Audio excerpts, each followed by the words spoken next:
Here we go. Welcome into the show. You're watching Philadelphia Eagles now. My name is Chase Sr., and as always, no matter where you are, how you're tuned in, thank you so much for making today's show a part of your day.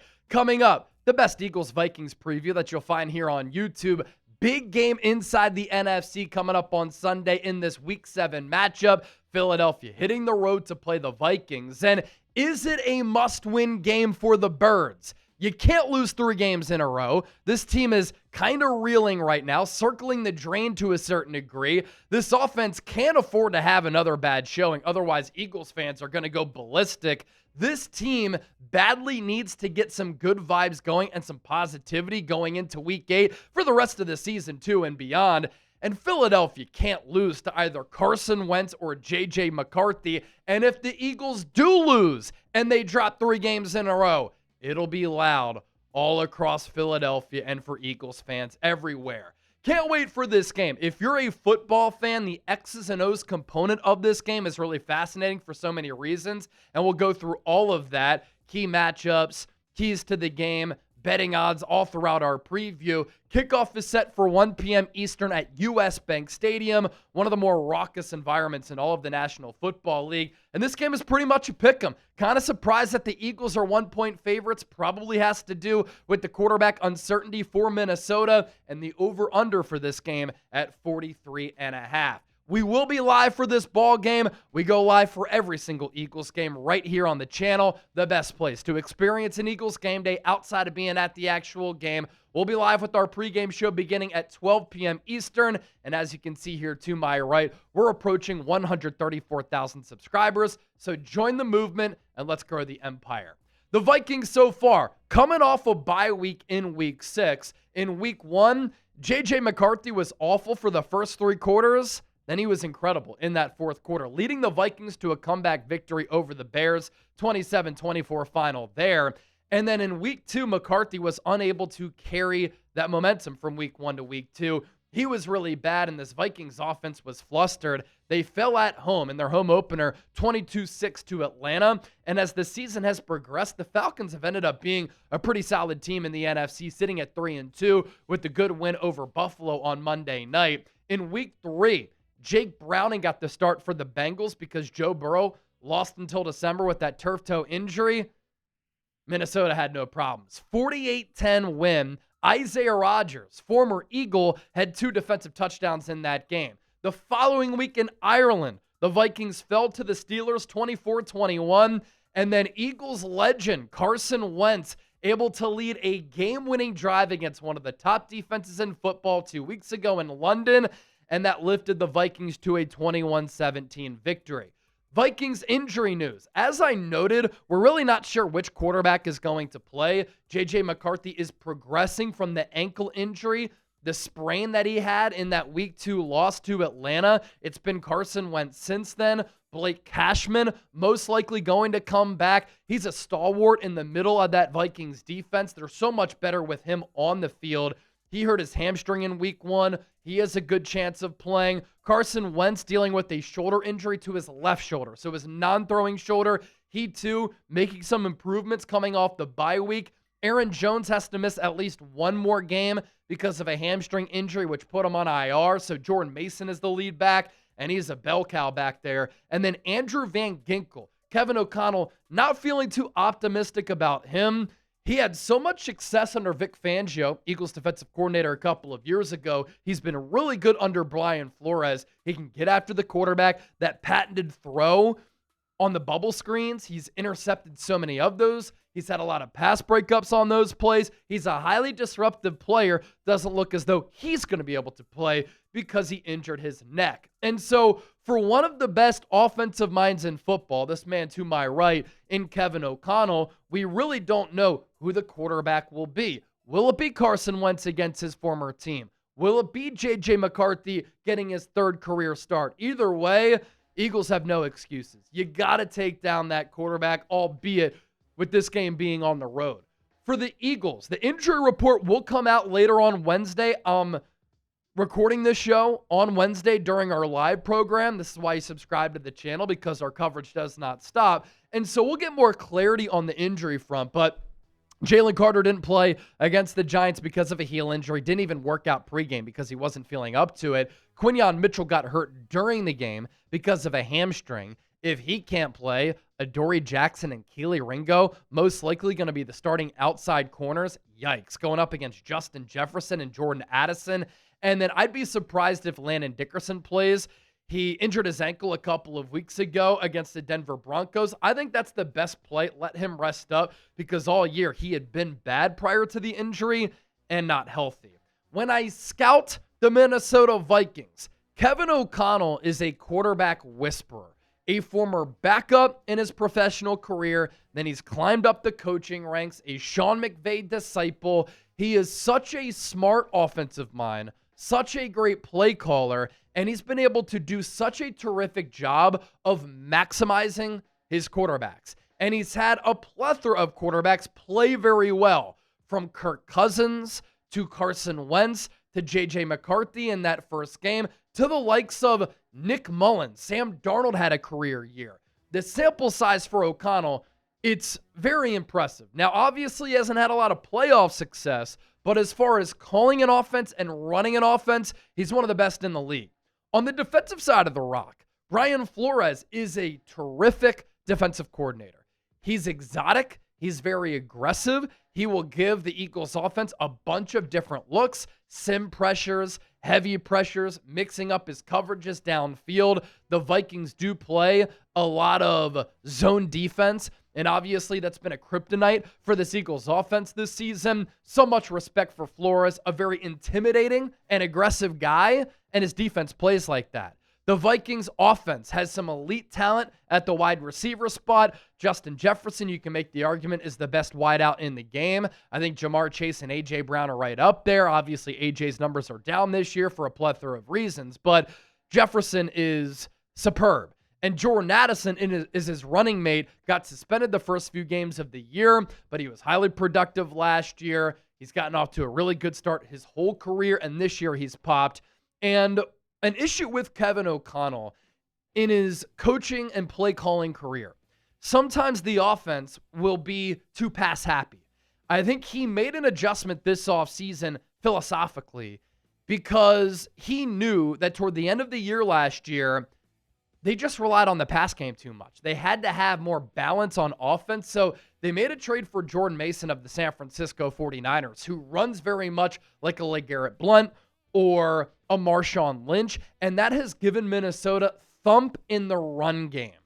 As far as US Bank Stadium goes in Minneapolis, a great looking stadium. You've got the Minneapolis skyline right in the background. This is where the Eagles, by the way, won Super Bowl 52, but it's always looked at as one of the loudest, most difficult environments to play in on the road across the NFL. They have that horn going on some big downs, and anytime you make a mistake, that crowd erupts. I know when the Vikings came to the Link in 2017 for the NFC Championship game, Eagles fans were making fun of Vikings fans by going, Foles, Foles, Foles. But the Skulls, Skulls, Skulls chants will be loud on Sunday.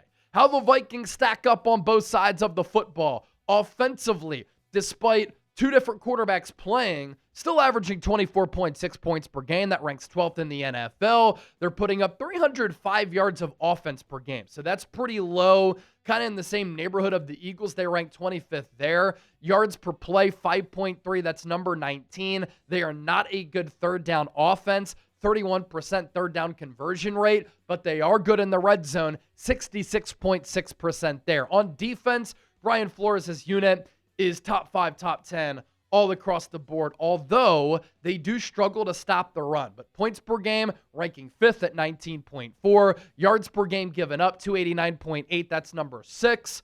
Yards per play, 4.9. That's 8th. Third down conversion rate, second best team on defense getting off the field on third downs, allowing a first down just 30.1% of the time. And then their red zone touchdown rate, 50%. That's 4th in the NFL. As far as how this Eagles offense stacks up, going into that Broncos game, they were 11 for 11 in the red zone. But the last two games against Denver and against the Giants, they struggle a little bit in the red area. Now, they're still number 1 in the NFL at 87.5%, but they've hit a little bit of a wall there. And outside of that, they've been average to bad all across the board offensively. 15th in points per game, 30th in yards per game, 28th in yards per play, 27th on third downs. And this Eagles defense, I know they've been a little bit banged up. They got to play better. And Vic Fangio even said on Tuesday, I have to call a better game. 19th in points per game given up, 21st in yards per game, 17th in yards per play, 26th on third downs, but they are number 8 in red zone touchdown scoring percentage given up. So who you got in this football game? It's going to be a good one. It's going to be an intense one, and I think it's a close game. Type PHI for the Eagles, MIN for the Vikings. Share your thoughts with me and predict it down below. Coming up next, I'm going to give you my keys to the game and matchups to watch for this Week 7 tilt. Stay tuned for that, but let's first get to our sponsor, Prize Picks. They're making today's Philadelphia Eagles now possible and free for all of you. We're talking about America's #1 fantasy sports app. Millions of users have signed up, so join the party. Pick, predict, and play, and turn your takes into cash with Prize Picks. They also have a couple of new features. It's the only app that offers stacks, meaning you can pick the same player up to 3 times in the same lineup. You want to pick more on Josh Allen's pass yards, rush yards, and touchdowns?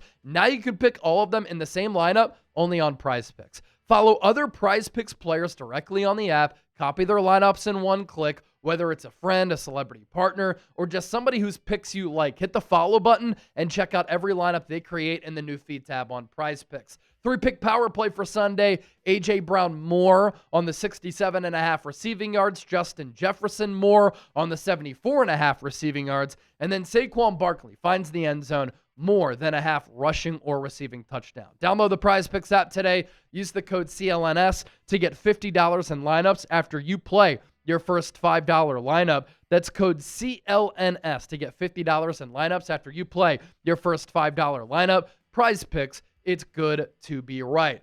All right, we move forward here on the show. This is Philadelphia Eagles Now. My name is Chase Sr. You don't want to miss what we have coming up.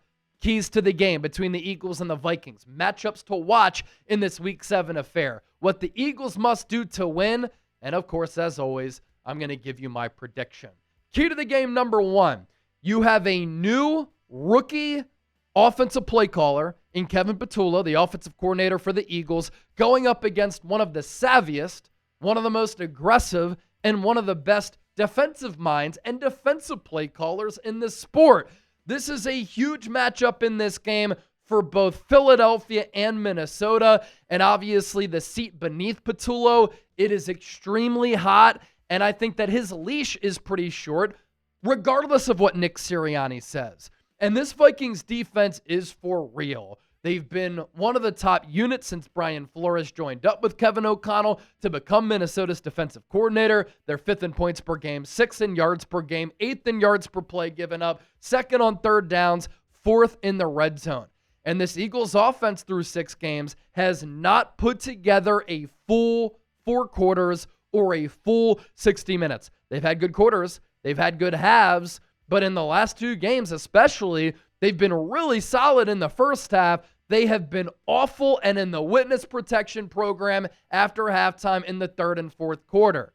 15th in points per game, Kevin Patullo's unit. 30th in yards per game, 28th in yards per play, 27th on third down conversion rate. That number has plummeted the last 2 games. They are still number 1 in the red zone, but they have struggled there a little bit the last 2 games against Denver and New York. And we know that this Eagles offense this year has struggled against zone coverage.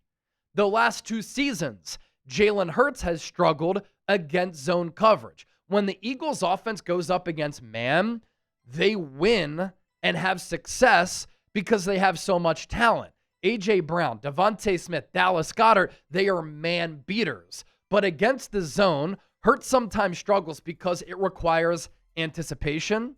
It requires being able to process and read the defense. It requires a quarterback to layer throws and target the middle area of the field. That's been lacking with Jalen Hurts' game. On throws of 10 to 19 yards, he's been one of the worst quarterbacks in the history of the National Football League this year. Now, I will say against the Giants, he fared a little bit better against the zone. And this is really on everybody, right? The offensive line, the receivers, the play calling, the scheme, the Eagles offense being too predictable. What's going to give in this ballgame? That's why I started this off with this being the number one matchup to watch. The Vikings play zone 80% of the time. They play man 20% of the time. Wouldn't surprise me if those splits are 90-10 on Sunday because Flores knows this Eagles offense has faltered against zone coverages. The man coverage breakdown for Minnesota. They play cover 0 5% of the time. Cover 1 man 9% of the time. Cover 2 man 6% of the time. Zone coverage. Cover 2 29% of the time. Cover 3 21%. Cover 4 7%. Cover 6 16%. So their tendencies are there. The Eagles have had a mini bye. The Vikings are coming off a bye week. And so game planning, preparation, but in-game adjustments are going to be huge on this front. And that's something that Patullo has really struggled with, and he's shown his inexperience. They haven't been able to make in-game adjustments on the offensive side of the ball, which is why they've been such a Jekyll and Hyde team. And these numbers with all this talent just isn't good enough for this Eagles offense. Yards per game, 29th. Passing yards per game, 29th. Rushing yards per game, a strength last year, 25th. Points per game, middle of the pack at 15th. Their third down conversion rate, 27th. The pressure is on this Eagles offense. The job does not get easier going up against Brian Flores, but if they can put together a good performance and iron out some of their issues, fix some of their flaws, execute, and if players play better and coaches coach better, this could go down as a season-changing type of victory where the Eagles can establish an identity and gather some confidence and momentum on offense. Key to the game number 2, Justin Jefferson and Jordan Addison are one of the best wide receiver duos in the NFL. Jefferson's production since coming into the league out of LSU has been historic. Addison has also been an awesome player. And these Eagles corners, it's a question mark going into this game. Who's going to play and how are they going to fare? Quinyon Mitchell dealing with a hamstring issue. He got hurt during that Giants game early, and the Eagles secondary really struggled after that. The Eagles still do not know if he's going to be able to play on Sunday. I'm recording this show on Wednesday. The initial injury report does come out a little bit later today, and so we'll see what happens with Quinyon and what his practice status is. Soft tissue injury, though, for a quick twitch position, you worry a little bit about a player who at times this year has played like an all-pro. And the Eagles have 2 weak links at the corner spot. Keely Ringo is big and fast, but he's not really physical. He can't tackle, and he has no lateral quickness, so that impacts his coverage ability. Adoree Jackson is a veteran who, to me, is not great in coverage. He can't tackle. And the final straw for me was when he threw a shoulder at Cam Scatterbo along the goal line. You think that's bringing down that bull? No. And this is why I've continued to say the Philadelphia Eagles need to bring back C.J. Gardner-Johnson. They were soft against the Giants. They collapsed against the Denver Broncos.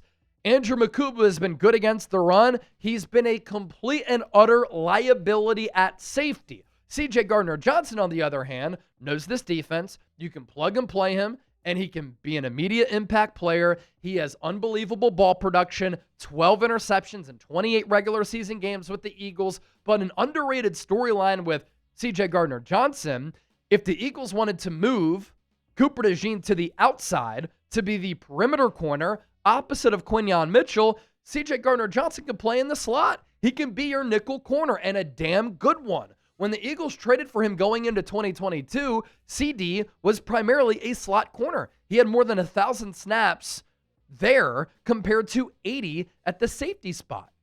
And so this Eagles defense needs swagger. They need some juice. They need some fire. They need some accountability. They need physicality.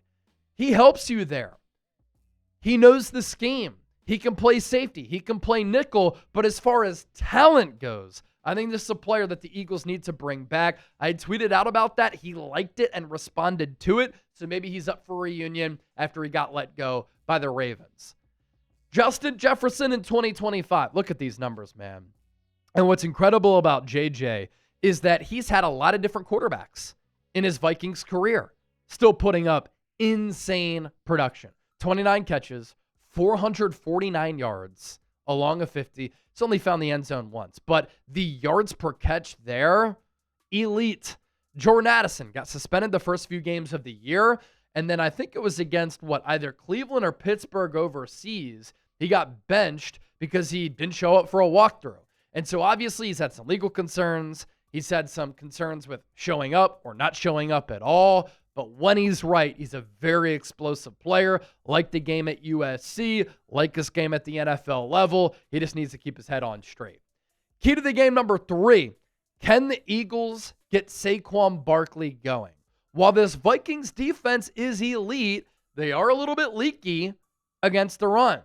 And look at how Saquon's numbers compare. First 6 games in 2025 to the first 6 games in 2024. So through 6 games this season, Saquon has 95 carries, 325 rushing yards. He's only averaging 3.4 yards per carry. He has 3 rushing touchdowns, and his rushing yards per game, 54.2. You compare those numbers to what he did the first 6 games of 2024, the carries are about the same. Stark difference in the rushing yards. He's averaging nearly 2 yards less per carry than he did last year. Rushing yards per game, nearly a 30-yard difference. I think Saquon looks awesome. I don't think it's the fact that he's washed or he's laboring after leading the NFL in touches last year. It comes down to the scheme, the play calling, the down and distance, the situational play calling. Most importantly, it's been this horrible offensive line, which should not be horrible with all that talent and all those high-priced veterans who are along that offensive line. As far as this Vikings run defense, this goes to show you that hopefully the Eagles within their game planning have looked at these tendencies, they've looked at these numbers, and they said, we just got to execute better up front.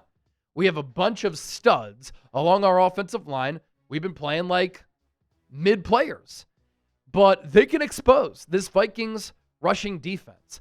And this can help the Eagles maybe, perhaps, find their identity. And when you run it, obviously, that in turn can lead to passing success. And I think the Eagles need to find a balance in addition to an identity on the offensive side of the football. Now, the Vikings, opponents run it 49% of the time, 31st in the NFL. Yards per rush, 4.5. It's 22nd. Rushing attempts per game, 29.4. That's 25th. Rushing yards per game, 132.2 rushing yards per game. And they're giving up less than 1 touchdown per game. That ranks 13th. And upon looking at some of the tape, where the Vikings sometimes struggle, because they're such an aggressive defense, they can get really aggressive with having a lot of bodies being in attack mode in between the tackles inside that tackle box. And so where this Vikings defense can have lapses is the contain in the running game, where some of these runs that start up the middle and get bounced to the outside, they're not able to set the edge or contain. And so by design, look out for the Eagles to perhaps do that. For Saquon Barkley, look out for him to maybe have that thought process of, okay, let's be patient in the backfield once I get the ball. As long as the offensive line can hold up front, which has been an issue all year, he can use his vision, his jump cutting ability, and his bounce ability to get to the outside and pick up some chunk plays on the ground. This is obviously problematic too, and Denise Selman has done a great job over the years of putting out some really good analytics as far as Eagles numbers go. Saquon Barkley is being contacted behind the line of scrimmage on 35.8% of his carries. Second most in the NFL, and also the most of his career. And Saquon Barkley, the percentage of carries with negative yards before contact, these numbers this year, 35.8% with the NFL average being 26%, they are worse than some of the Giants' numbers when they had horrible offensive lines in 2021 and in 2023. And you look at how the numbers compare year over year. In 2024, it was 24.3%. This year, 35.8%. More than an 11% difference. Can't play football that way. And you're not going to find success running the football that way. Now, Jordan Mailata does believe that Positive trends are coming. Positive results are on the way. And he was asked about the 2023 season, and he said the detail as far as coaching was not there in 2023. The detail was not there. The technique was not there. Now it is. The Eagles keep telling us they feel as though they're close to breaking out. Hopefully they're right about that. Key to the game number 4. Whether it's Carson Wentz or J.J. McCarthy playing quarterback for Minnesota, the Eagles have to stop the run, and they have to turn the Vikings offense into a one-dimensional team. Because if they have to throw it a lot, having to come back in a game, I like the Eagles' chances a lot. And another thing with this Eagles defense, don't be soft. They were incredibly soft against the New York Giants. It was so surprising to see them revert back to 2023 when they were scared to tackle and they couldn't execute. They were awful on third downs. They couldn't get to the quarterback. They had lapses in coverage. They were bad on fourth downs. The Giants just completely bullied the Eagles last Thursday. Inexcusable.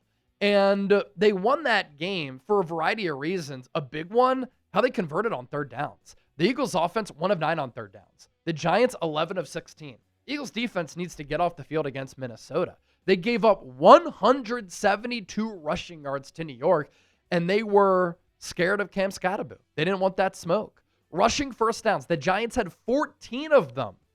And, of course, the Eagles lost the turnover battle 2-0.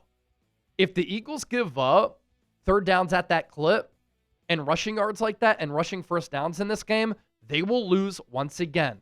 Here to the game number 5. I know this might sound cliche, but the turnover battle is going to be huge. And when you're playing in one of the most raucous environments in all of football, when turnovers can change the momentum and get the fans into it, that can just be the death sentence for you in that game for that week. So turnovers in that environment will kill Philadelphia. But how about these splits? Little chat stats here. Nick Sirianni has a 24-1 record when the Eagles win the turnover battle. Kevin O'Connell has a 26-3 record when the Vikings win the turnover battle. I think Sirianni and O'Connell are both really good at managing the game and managing leads and capitalizing on momentum. And you're able to do that when you win the turnover battle. So that's going to be a huge key in this game. I want you to predict the score. Eagles, Vikings. Give me your score predictions down below. I kind of want to have the Eagles prove me wrong here. I don't like the spot. I don't like Kevin Patullo going up against Brian Flores. And I want this Eagles offense to go out there and prove me wrong. I'm willing to be the bad guy for this fan base. So you can throw all this shit toward me that you want. But I'm going with the Vikings to win this game 24-21. Because what I've seen in the second half against the Bucs, against the Broncos, and against the Giants, it's concerning me. And the Eagles have to show me that they can play a full 4 quarters. And if they do that, I think this can propel them the rest of the way here in 2025.